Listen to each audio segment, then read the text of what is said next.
ہر سال دسمبر کا مہینہ زندگی کا ایک سال کم ہونے کی خبر دیتا ہے اور رخصت ہو جاتا ہے۔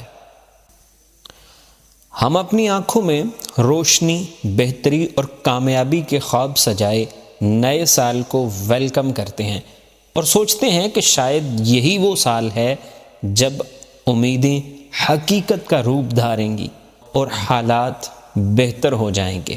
مگر ایسے کون سے کام ہیں، ایسی کون سی ٹپس ہیں جنہیں ہمیں نئے سال کی آمد کے موقع پر کرنا ہے، جس سے امیدیں اور خواب حقیقت میں بدل سکتے ہیں؟ السلام علیکم ورحمۃ اللہ وبرکاتہ۔ دس از حماد انور۔ تو نیا ہے تو دکھا صبح نئی شام نئی، ورنہ ان آنکھوں نے دیکھے ہیں نئے سال کئی۔ سب سے پہلے نئے سال کی آمد سے پہلے ہمیں اپنے گزرے ہوئے سال کا انالیسس کرنا ہے اور یہ سوچنا ہے کہ اس گزرے ہوئے سال میں ہم نے کیا کھویا اور کیا پایا۔ خود اپنے سے ہی سوال کرنا ہے کہ میں نے اس پورے سال کے اندر اللہ کی رضا کی خاطر کسی غریب کی مدد کی؟ کیا میں نے کسی کا دل تو نہیں دکھایا؟ کیا میں نے کسی سے بے وفائیاں تو نہیں کی؟ کیا حقوق العباد پورے ادا کیے؟ کیا اللہ تعالیٰ کی عبادت، نمازوں اور دیگر فرائض پر پابندی سے عمل رہا؟ کیا والدین کی خدمت میں کوئی کمی تو نہیں رہ گئی؟ اللہ تعالیٰ نے مجھے جن نعمتوں سے نوازا ہے، کیا ان نعمتوں میں سے حقداروں کا حق نکالا؟ اپنی پرسنل گرومنگ اور سیلف امپرومنٹ کے لیے میں نے گزشتہ سال کتنا اپنی ذات کو ٹائم دیا؟ میں نے کتنی بکس ریڈنگ کی؟ میں نے قرآن پاک کو کتنا ترجمے کے ساتھ پڑھا اور اس کو اپنی لائف میں امپلیمنٹ کرنے کی کتنی کوشش کی؟ جب یہ سوالات آپ اپنی ذات سے کریں گے تو آپ کو بخوبی اندازہ ہو جائے گا کہ میں نے گزشتہ سال میں کیا کھویا اور کیا پایا۔ جب نیو ایئر نائٹ،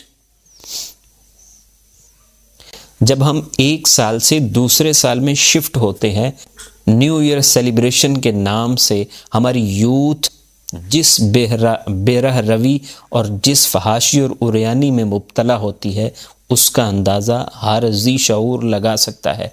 یاد رہے، یہ رات یہ شراب نوشیوں میں گزارنے والا نہیں ہے، یہ زنا کے اڈوں میں گزارنے والا نہیں ہے۔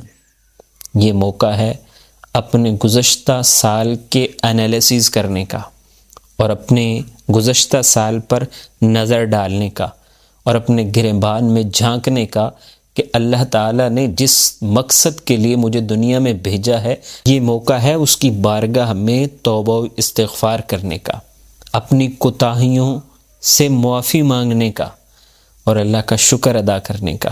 تو ہمیں گزرے ہوئے سال کی کارکردگی کو اپنے سامنے رکھتے ہوئے ایک حکمت عملی تیار کرنے کی ضرورت ہے، اور اگر ہم اس حکمت عملی کو تیار کرنے میں کامیاب ہوئے، اس پوری پلاننگ اور حکمت عملی پر عمل کرنے میں کامیاب ہوئے، تو یقیناً امیدیں حقیقت کا روپ دھار لیں گی۔ کتنا ہی اچھا ہو کہ ہم نئے سال کا آغاز ایک اچھی اور سنجیدہ فکر کے ساتھ کریں۔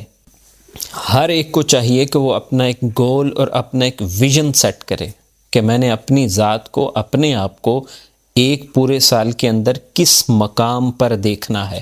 اپنی ذات سے کسی کو نقصان نہیں پہنچاؤں گا۔ میرے نبی پاک صلی اللہ علیہ وآلہ وسلم فرماتے ہیں، خیر الناس من ینفع الناس، لوگوں میں بہتر وہ ہے جو لوگوں کو نفع پہنچائے۔ میں اپنی ذات سے لوگوں کو نفع پہنچاؤں گا۔ اپنے آنے والے سال میں کچھ مزید اچھے اپنے ٹارگٹس، اپنے گول کو سیٹ کرنا چاہیے۔ اگر میں نے قرآن پاک درست تلفظ سے نہیں پڑھا تو اس پڑھنے کی کوشش کرنی چاہیے، کسی اچھے قاری صاحب سے اس کی اصلاح کر لینی چاہیے۔ اس پورے سال میں یہ بھی اپنے ٹارگٹس میں شامل کرنا چاہیے کہ اللہ نے جس مقصد کے لیے مجھے پیدا کیا، میں اس مقصد پر عمل کرتے ہوئے قرآن پاک نے جو مجھے گائیڈ لائن دی ہے اس کو اپنی لائف میں امپلیمنٹ کرنے کی پراپر کوشش کروں گا۔ اپنی دنیا بھی بہتر بناؤں گا، اپنی آخرت کو بھی بہتر بنانے کی پوری کوشش کروں گا۔ اللہ کے حقوق اور بندوں کے حقوق پورے ادا کرنے کی کوشش کروں گا۔